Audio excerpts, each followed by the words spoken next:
बिस्मिल्लाहिर्रहमानिर्रहीम अस्सलाम वालेकुम। इससे पहले मैं आपको प्राइवेट दाखिला भेजने का तरीका बता चुका हूँ, मैट्रिक और इंटरमीडिएट का। वो भी बोर्ड की तरफ से जो तरीका बताया गया था वही आपको बताया था। अब कुछ ऐसी इंफॉर्मेशन है कि किस तरह दाखिला फॉर्म फिल करना है, किस तरह आपने ये सारी चीज़ें जो प्रोसेस है, कौन कौन सी चीज़ें ज़रूरी हैं, ये भी बोर्ड की तरफ से जो मालूमात शेयर की गई हैं वही आपके साथ शेयर करने लगा हूँ। अगर इन मालूमात में ज़रा भर भी कहीं दाखिला फॉर्म फिल करते वक्त कोई गलती हुई या कुछ मिस हो गया तो आपका दाखिला फॉर्म काबिल कबूल नहीं होगा। सो ये भी जो अहम मालूमात है तवज्जो कीजिए, बोर्ड की तरफ से जारी की गई हैं। सो सबसे पहला जो पॉइंट है, वक्त ज़ाय किए बिना मैं शुरू करने लगा। सबसे पहला जो पॉइंट है वो ये है कि दाखिला फॉर्म के तमाम कालम इंतहाई एहतियात के साथ बगैर किसी कटिंग के पुर करना ज़रूरी है। देखिए आमतौर पर स्टूडेंट्स क्या करते हैं, जब फॉर्म फिल करते हैं तो बाज़ औक़ात इतनी एहतियात की जाती है और ज़्यादा एहतियात करते वक्त भी बाज़ औक़ात गलती हो जाती है। सो क्या करते हैं, वो इंक रिमूवर रखते हैं अपने पास, ठीक है, उससे रिमूव करते रहते हैं। प्लीज़ ऐसी गलती मत कीजिए, कोशिश कीजिए कि कटिंग हो ही ना। यहाँ पे जो वर्ड इस्तेमाल किए गए हैं, बोर्ड की तरफ से जो नोटिस जारी किया गया कि भाई किसी भी किस्म की कटिंग करने की आपको इजाज़त नहीं है, कोई कटिंग नहीं होनी चाहिए। ख़ासतौर पे आपके नाम के जो स्पेलिंग है, डेट ऑफ बर्थ है, रजिस्ट्रेशन नंबर है, कहीं भी कटिंग नहीं होनी चाहिए। नंबर 2 पे जो पॉइंट है वो कह रहे हैं कि दाखिला फॉर्म में नाम, वल्दियत और तारीख पैदाइश साबका डीएमसी के मुताबिक लिखें।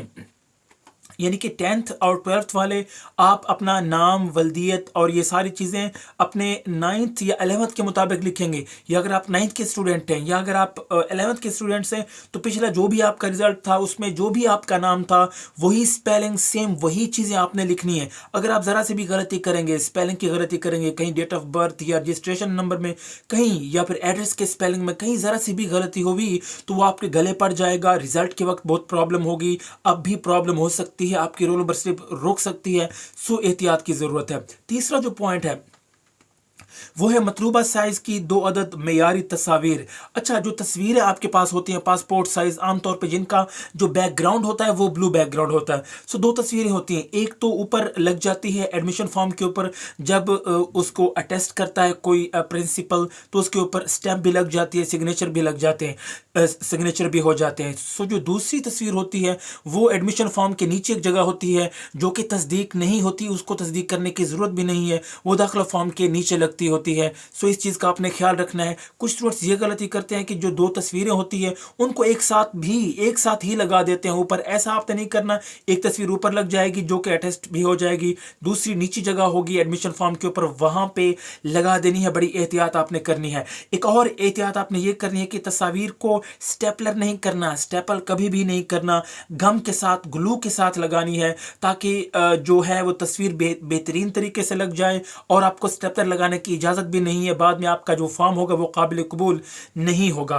उसके बाद जो एक और अहम पॉइंट यहाँ पे बताया गया स्टूडेंट्स कि 11वीं और 12वीं जमात की तमाम दाखिला फॉर्म के साथ आखिरी इम्तिहान के डीएमसी, जी हाँ, जो 12वीं के स्टूडेंट्स हैं या जो 10वीं के स्टूडेंट हैं, आपको चाहिए कि आप अपने एडमिशन फॉर्म के पीछे अपने जो 10वीं वाले हैं वो 9th क्लास के डीएमसी और जो 12वीं वाले हैं वो 11th क्लास की डीएमसी की फोटो कापी जो आपका एडमिशन फॉर्म है उसके पीछे गोंद के साथ, ग्लू के साथ लगा देनी है, स्टेपल नहीं करनी। ऊपर अब जो एडमिशन फॉर्म है उसकी बैक साइड पे आपने एक तो डीएमसी लगा देनी है, फिर उसके नीचे आपने जो फीस आप जमा करवाएंगे चालान फॉर्म या जो आपके पास रसीद होगी बैंक की, उसके नीचे फॉर्म की बैक साइड पे ऊपर डीएमसी, उसके नीचे आपने वो जो चालान फॉर्म है वो आपने लगा देना है। याद रहे जब आप चालान फॉर्म लगाएं तो एहतियात करनी है, वहां पे जो बोर्ड की स्टैंप होती है वो क्लियर होनी चाहिए, ठीक है। अगर ज़रा सी भी मिसिंग होगी तो काबिल कबूल नहीं होगा।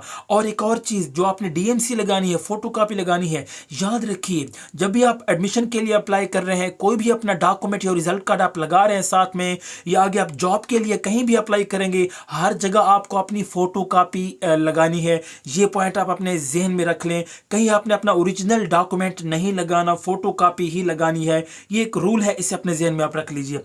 उसके बाद एक और चीज़ मैं आपको बताता चलूँ यहाँ पे, हाँ, इम्प्रूवमेंट जिन जिन बोर्ड्स ने इम्प्रूवमेंट की पॉलिसी एक्सेप्ट कर ली है, स्टूडेंट्स, यहाँ पे इम्प्रूवमेंट का एक नया असूल भी बीच में सामने आया है।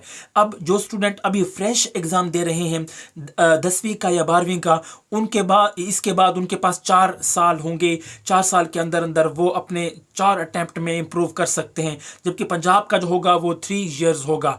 अब एक और पॉइंट यहाँ एक बोर्ड की तरफ से बताया गया है कि वो स्टूडेंट जो कि अभी 12वीं या अभी फ्रेश अभी अपनी 10वीं पास कर लेंगे, सो उसके बाद जब वो पहली बार अपनी जो इम्प्रूवमेंट के लिए उसके बाद दाखिला भेजेंगे, तो उनको एक बयान हल्फी भी साथ में लगाना होगा।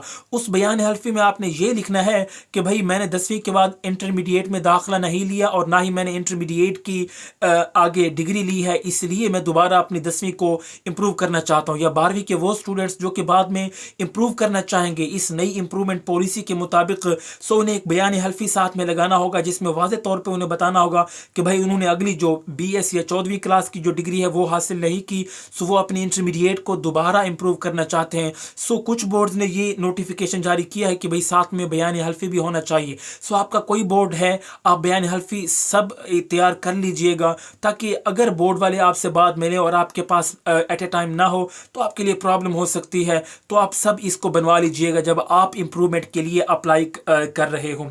उसके बाद जो अहम पॉइंट बताया गया है वही पॉइंट कि स्टेपलर पिन या पेपर पिन से लगी हुई तस्वीर वाला दाखिला फॉर्म काबिल कबूल नहीं होगा, वही पॉइंट मैं बता चुका हूँ। उसके बाद जो अगला पॉइंट है कि तमाम प्राइवेट उम्मीदवारों को उनकी आपकी जो रोल नंबर स्लिप्स होगी आपके एड्रेस पर भेज दी जाएगी, इसलिए एडमिशन फॉर्म पे जो भी आपने एड्रेस लिखना है वो मुस्तकिल परमानेंट एड्रेस आपने लिखना है, आर्जी एड्रेस नहीं लिखना। अगर आप आर्जी एड्रेस लिखेंगे तो वो उसे कैंसिल किया जाएगा, तो आपका दाखिला फॉर्म भी कबूल नहीं किया जाएगा बोर्ड की तरफ से।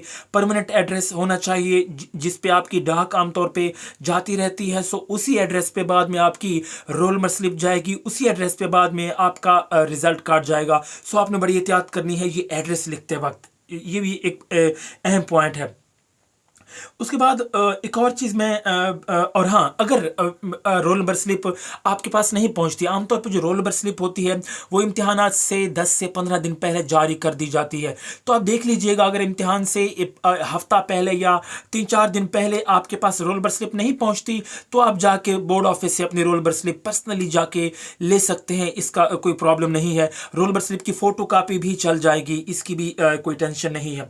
उसके बाद जो अगला पॉइंट बताया गया है कि 12वीं जमात के वो तलबा, ये कुछ केसेस ऐसे होंगे जो कि 12वीं जमात के वो तलबा अपने साबका फेल शुदा मजमून 11वीं जमात के लिए फ़ी मजमून 90 रुपये इजाफी जमा करवाएं। यानी कि 12वीं क्लास के वो स्टूडेंट, फ्रेश स्टूडेंट्स जो कि कोई अपने 11वीं का कोई सब्जेक्ट भी साथ में देना चाह रहा हो, तो उन्हें 90 रुपये इजाफी जमा करवाने होंगे अपने 11वीं क्लास के उस सब्जेक्ट के लिए। सो ये आपको याद रखना होगा। उसके बाद यहाँ पे एक और चीज़ भी है कि एडिशनल बायोलॉजी के लिए, इसको छोड़िए, ये कुछ ऐसे केसेस हैं। अच्छा, एक और चीज़, ये जितने भी पॉइंट मैंने आपको बताए हैं, ये जब आप फीस भर लेंगे या अपना फॉर्म फिल कर लेंगे, एक एक चीज़ फिल कर लेंगे, फीस का जो चालान फॉर्म होगा वो भी आपने एडमिशन फॉर्म के पीछे लगा देना है। ये सारी चीज़ें मुकम्मल करने के बाद आपने जाके अटेस्ट करवाना है, जो मैं दाखिला भेजने का तरीका बता चुका हूँ। अगर आप ये सारी चीज़ें मुकम्मल नहीं करेंगे तो जब आप अटेस्ट करवाने जाएंगे अपने स्कूल से या कॉलेज से, तो वो अटेस्ट नहीं करेंगे। आपको फॉर्म फिल करना है, फॉर्म फिल करने के बाद फ़ीस जमा करवानी है। फ़ीस का जो चालान फॉर्म होगा वो भी एडमिशन फॉर्म के पीछे गोंद के साथ क्लियरली वाज़े तौर पे उसको सही तरीके से लगा देना है। और उसके साथ जो 12वीं और 10वीं वाले हैं, आपने 11वीं और 9th क्लास की DMC भी साथ में लगा देनी है। ये सारी चीज़ें लगाने के बाद 100% फॉर्म फिल करने के बाद जाके आपने अटेस्ट करवाना है, अदरवाइज़ आपका जो फॉर्म होगा वो अटेस्ट नहीं किया जाएगा, ये आपको पता होना चाहिए। सो ये सारी जो मालूमात थी ये बोर्ड की तरफ से जारी की गई थी।